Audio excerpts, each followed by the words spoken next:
Questa è la quarta. Oh, un caldo da morire. Oh, guardate un po' qua cosa abbiamo. Qua abbiamo questa cosa meravigliosa che probabilmente serviva per dei riti di purificazione, immagino.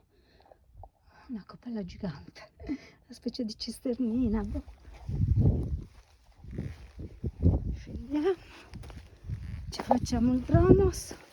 Qua abbiamo anche forse un pezzo di roccia di copertura, non lo so. E qua, oh wow, che bella, con la cappella centrale e si aprono una e due lumiere, che qua vediamo cosa c'è dentro.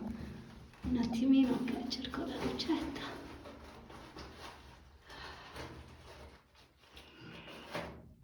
Eccola qua, scusate ma... Oh, caspita. Là abbiamo anche il nostro pipistrellino. E qua abbiamo un'altra cella piccolina.